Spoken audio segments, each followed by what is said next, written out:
다섯 번째로 사회적 기업에게 이러한 ESG 경영 환경이 기회인가 위기인가에 대해서 한번 살펴보려고 합니다.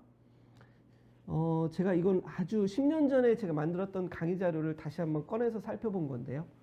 사회적 기업의 비즈니스 모델 설계 과정을 한번 제가 그때도 설명을 이렇게 했던 것 같습니다.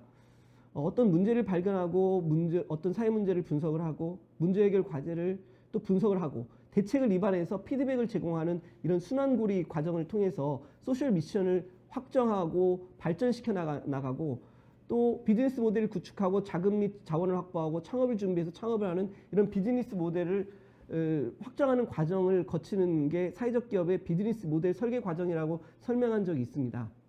그리고 사회적 기업을 비즈니스 모델을 설계를 할 때 과연 바람직한 사회적 기업이 뭔가에 대해서 제가 설명을 해봤는데 그때 영혼 없는 사회적 기업, 영혼만 있는 사회적 기업이라고 이렇게 표현을 한번 해봤었던 것 같습니다. 영혼만 있는 사회적 기업이라고 하는 것은 아까 얘기했던 것처럼 사회적 가치만 충실한 기업, 다만 지속 가능성은 빈약한 기업을 얘기를 한 거고요. 영혼만 있는 사회적 기업이라고 하는 것은 지속 가능성, 특히 경제적 지속 가능성만 있는 기업을 얘기했었습니다. 근데 그때 당시에도 사실 지속 가능성을 얘기할 때 경제적 지속 가능성만 얘기하지 않은 거였는데 10년 전 그때 당시에는 지속 가능성을 계속 얘기를 하면 경제적 지속 가능성만 얘기를 하시더라고요. 사실 요즘 ESG 경영이 이렇게 활발하게 되면서 경제적 지속 가능성 이외에 다양한 지속 가능성에 대한 얘기, 고민들을 이제 해볼 수 있는 여건이 됐다라고 생각이 됩니다. 다시 한번 말씀드리면 소셜 미션이 없는 사회적 기업들이라고 하는 것은 해결해야 될 사회 문제에 대한 고민이 없거나 또 영리기업이라든가 기업의 사회적 책임과의 차이점이 별로 구분이 모호한 기업이라고 할 수 있고요. 지속 가능성이 없는 기업이라고 하는 거는 아무리 좋은 사업, 아무리 좋은 서비스라고 해도 지속 가능성이 없다라고 하면 지속적으로 사회 문제를 해결할 수 없기 때문에 바람직한 사회적 기업이라고 볼 수 없다라는 생각입니다. 그리고 세 번째로 실패한 사회적 기업의 유형에 대해서도 내가 한번 살펴봤는데요. 어떤 사회 문제를 해결한다고 내놓은 대책이 되지 않은 경우, 또 어떤 사회 문제를 해결했다는 비즈니스로 만들었다고 얘기하는데 비즈니스로 성립되지 않았는지, 그리고 첫 번째, 두 번째 모두 이뤘지만 이거를 실무나 경영 측면에서 실력이 부족해서 실패할 수 있는 그러한 실패한 사회적 기업 유형을 한번 세 가지로 한번 정리해 본 적이 있습니다. 그리고 네 번째로 사회적 기업을 준비 전에 꼭 고려해 봐야 될 사항에 대해서 제가 세 가지로 한번 예전에 정리를 해본 적이 있습니다. 사회적 기업 육성법 제비 1조에도 우리 사회에 충분하게 공급하지 못한 사회 서비스 확충, 새로운 일자리 창출이라는 그런 걸 명시를 하고 있습니다. 이런 관점에서 봤었을 때 사회적 기업을 준비 전에 지금 현재 사회적 기업을 통해서 제공하려고 하는 서비스들이 우리 사회에 충분하게 공급되지 못하고 있는 사회 서비스인가? 그 지금 일자리를 창출한다고 하는데 이게 새로운 일자리 창출에 해당되는가? 그리고 지금 제공하려고 하는 상품이라든가 서비스가 시장 교란행위에 해당되는 게 아닌가? 이런 부분에 대해서는 충분히 고민을 해야 된다라는 조언을 드린 적이 있는데 이 부분은 여전히 사회적 기업을 준비하실 때 먼저 고려해 봐야 될 사항이라고 생각이 듭니다. 사회적 기업가에게 필요한 능력이라는 거, 이 부분에 대해서는 사실 뭐 도표에 있는 것처럼 표시를 해봤는데 문제 발견, 뭐 대책 기반 능력, 그 다음에 공감 능력, 운영 경영 능력, 혁신성이라고 해서 이러한 네 가지를 모두 갖춘 게 이상적 사회적 기업가라고 제가 표현을 해봤는데 사실은 공감 능력이라는 그런 부분들은 아주 중요한 것 같아요. 제가 계속 반복적으로 말씀드리지만 본인이 제공하려고 하는 사회적 가치가 아니고 고객이 원하는 사회적 가치를 발견해내야 되는 거거든요.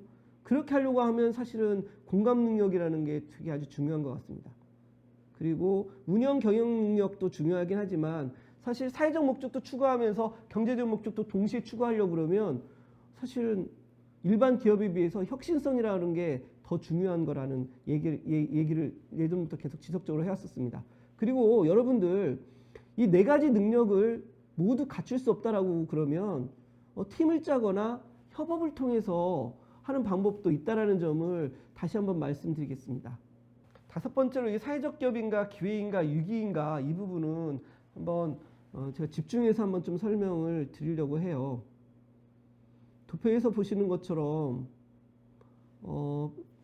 원래 사회적 기업이 처음에 만들어졌을 때는 소셜 미션이라는 걸 무기를 가지고 사회적 기업 선주 기업에 해당하는 기업들은 대기업들이나 아니면 공공기관들과 협업 기회가 자연스럽게 이루어졌고요. 이를 통해서 규모화가 자연스럽게 이루어졌습니다.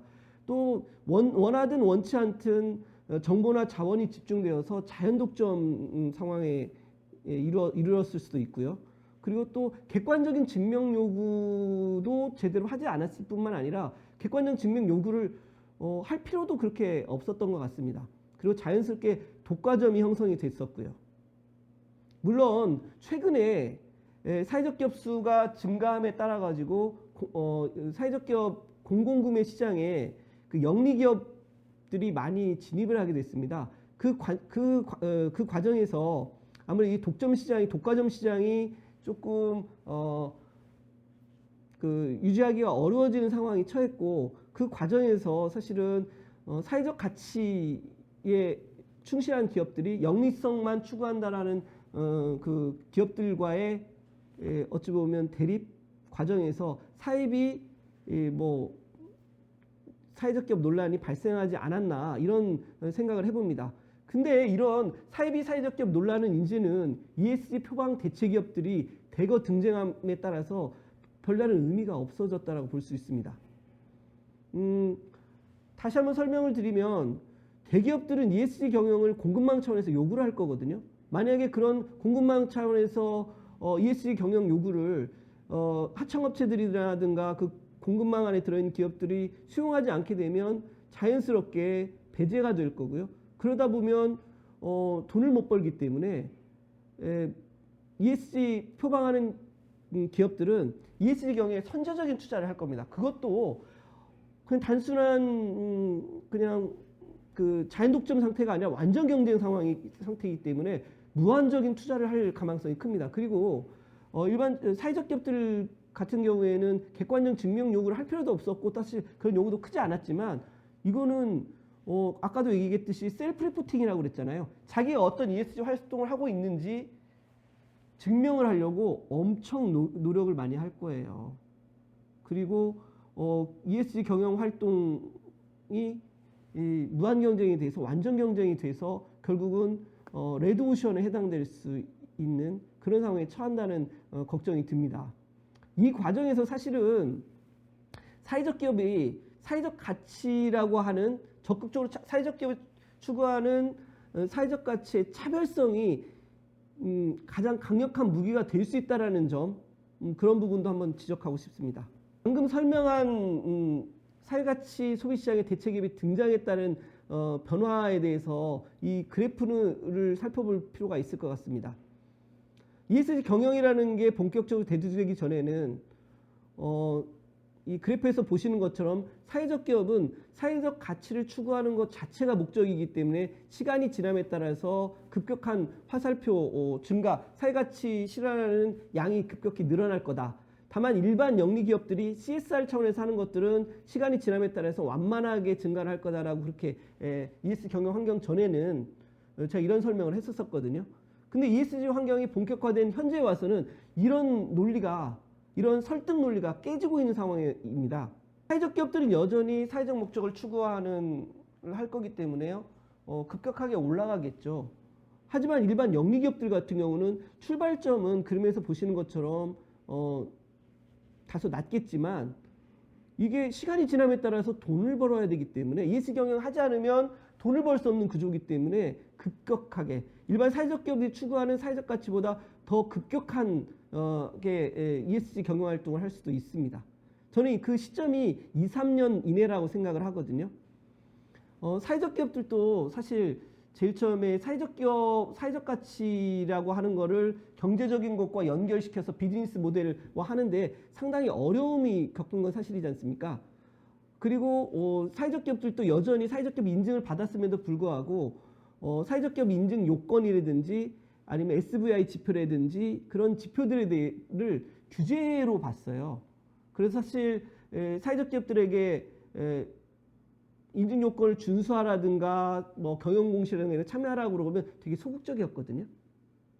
이걸 비용이라든가 규제로 봤기 때문에 그렇습니다. 똑같이 일반 영리기업들이 대기업들이 ESG 경영을 준수하라고 요구한다라고 했을 때도 이거는 분명히 규제 관점에서 볼 겁니다. 그래서 대기업들 앞에서는 거부하지는 못하겠지만 국회의원들이나 지역 정치인들이나 아니면 이해관계자들을 통해서 이런 것들이 입법화되는 것들, ESG 경영 실사, 장기적으로는 우리나라도 외국처럼 투자자들이 ESG 관련된 실사를 할 수 있도록 법제화를 해야 될 거거든요. 그러한 시점이 이 일반 그 소기업들이나 중소기업들의 반발로 인해서 아마 입법화되는 게 한 2, 3년 정도 지연되지 않을까 하는 저는 예측을 해보는 거고요. 또 오히려 사회적 기업들 입장에서는 이미 ESG 경영에서 요구하는 정도의 그런 요구사항들은 자발적으로 적극적으로 또 경우에 따라서는 사회적 기업들은 그런 사회적 가치를 창출하는 것 자체가 목적이기 때문에 별다른 부담 없이 그런 거에 따를 거란 말입니다. 그렇게 되면 오히려 사회적 기업들한테는 이러한 2, 3년의 기간이 새로운 경쟁력을 높일 수 있는 시간이라고 보여질 수도 있다는 말씀을 드리고 싶습니다. 사회적 기업에게 기회인가 위기인가라는 걸 설명할 때 투자의 성격 변화에도 주목을 해볼 필요가 있습니다. 예전에는 착한 기업의 투자라는 관점이 있었던 것 같아요. 근데 ESG 투자가 본격화되면 장기적인 수익을 위해서는 ESG 경영이 필요하다는 관점이잖아요. 그래서 오히려 장기 투자 수익 극대화 관점에서 사회적 기업들을 바라볼 수 있게 됨에 따라서 사회적 기업에 대한 투자 환경도 되게 우호적으로 바뀌었다라고 볼 수 있습니다. 근데 여기서 한 가지 좀 고민해 보셔야 될 게 투자를 통한 사회적 기업의 규모화가 과연 바람직한 것인가라는 거에 대해서 서로 대립되는 의견도 있습니다.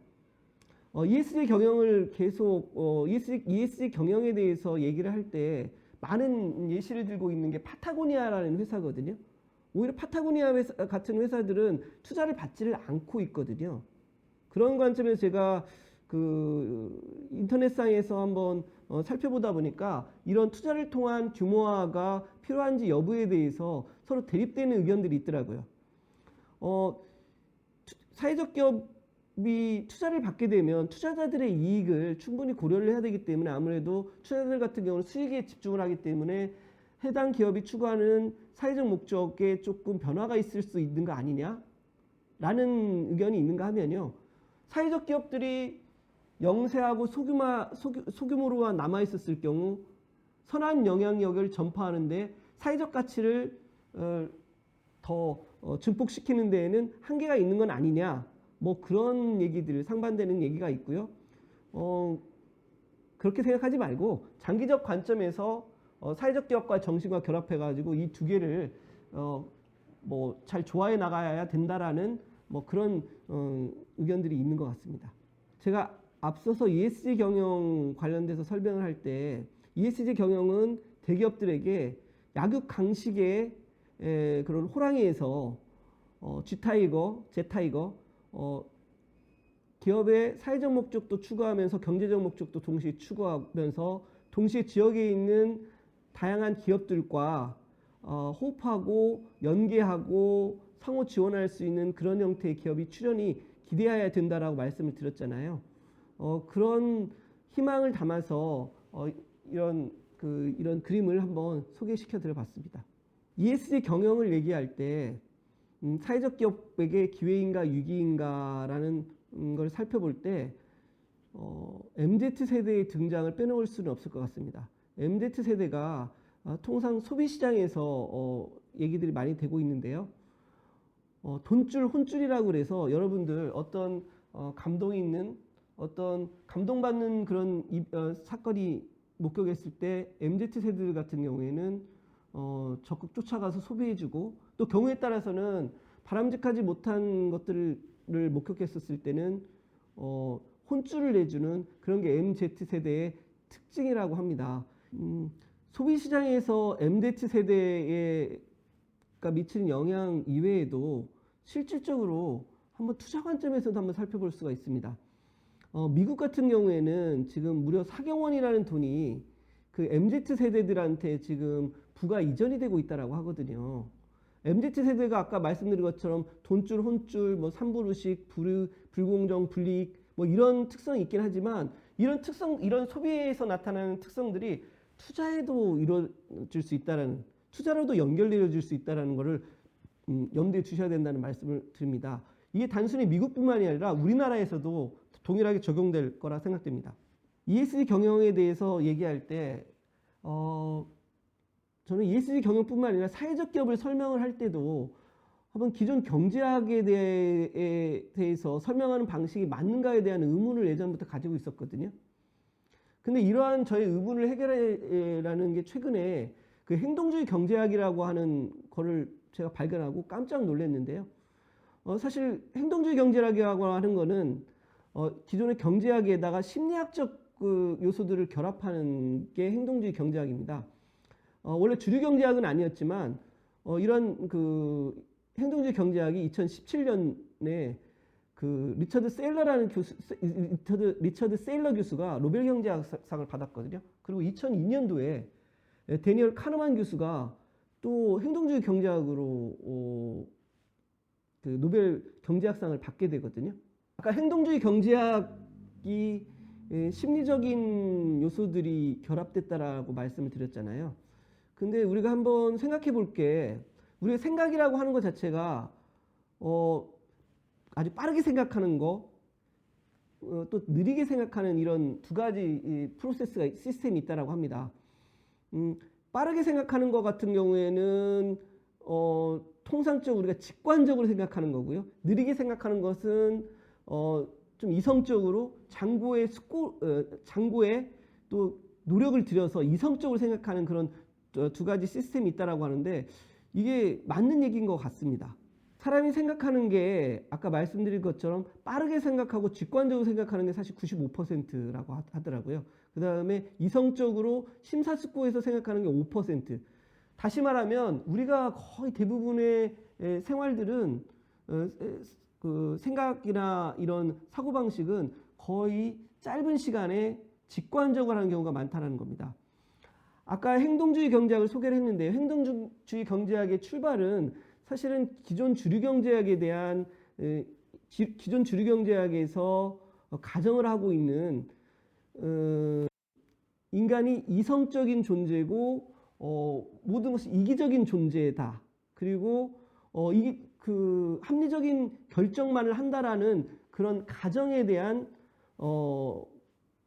회의, 가정에 대한 의심에서 출발했다라고 보시면 될 것 같습니다.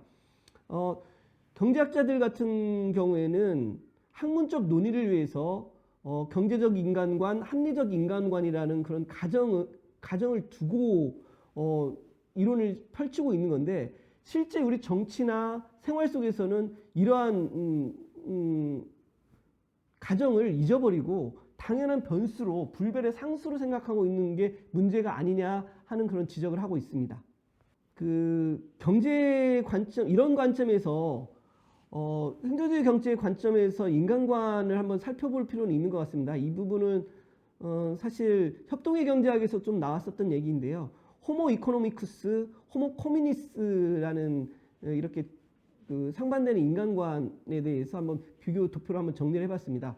경제활동을 동인을 호모 이코노미스는 나를 위한 이익 추구, 호모 코미니스는 우리를 위한 이익을 추구한다. 그리고 이익 추구 단위가 개인이지만 호모 이코노미스는 개인이지만 호모 코미니스는 우리, 공동체라는 거고, 그 경제활동의 목적도 호모 이코노미스는 돈, 숫자, 그리고 호모 코미니스트는 우리의 좋은 삶에 필요한 것을 조달하는 관점, 그리고 운영 원리를 살펴보면 호모 이코노미쿠스는 경쟁이라는 관점, 근데 호모 커뮤니스는 협동이라는 관점을 중시하고 있다라고 보시면 될 것 같습니다.